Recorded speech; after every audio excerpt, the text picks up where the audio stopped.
Me quer corda turrende também com a campanha de corrupção aqui, entre outros, dentro do parlamento aqui, tem sentar agora que não. Partido MEP, vamos mencionar 3 ministros, não, entre outros, boa investigação. Partido AVP, que tem ex-ministro, ex-presidente do parlamento, será dentro que é o que não. Vamos mencionar outro parlamentário que tem seu assento, dentro que está sentenciado também, o que está em hoge beroep.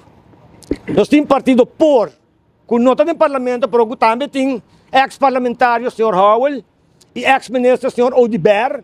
Sr. Howell sentenciado by hoge beroep, Sr. Odiber, boa investigação. Legal me stop um rato aí não. Para mim, visto que o Sr. Odiber tem coragem. Me também sabe, se tem coisa que o Sr. Odiber aqui tem coragem.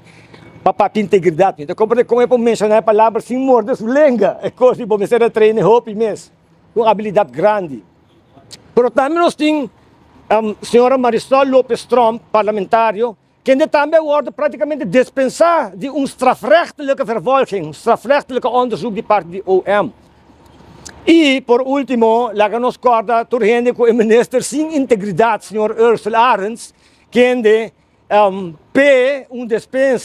dispensar-me sobre uma bebê, mostrava como tem com isso, me está correndo alto, a mim, por a mim, ministro.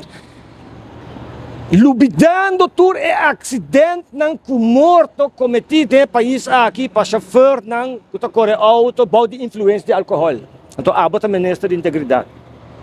Então, assim que não me quer recordar tur gente que também, by the way, integridade botine ou bonotine.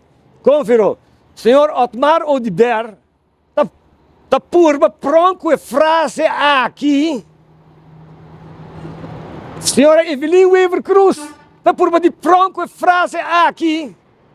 Mientras que não boa investigação, tem membro do partido não será, mas o Partido Democrático não tem nenhuma investigação, para nada, nenhuma acusação, de nada, nem hora não está para dentro, nem hora não está para fora.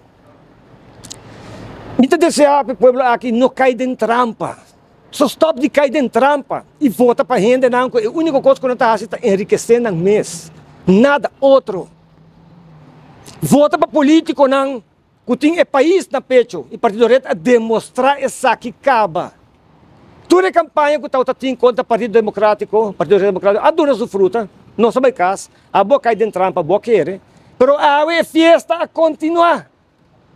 Por último, hora que o Partido Reto está no parlamento, tem um presupuesto supletório. A outra festa continua mesmo que o prometo 2017. Nós passamos um pressuposto, depois nós também gasta beyond nosso pressuposto, mas depois nós diz bem legalizar o qual nós gasta.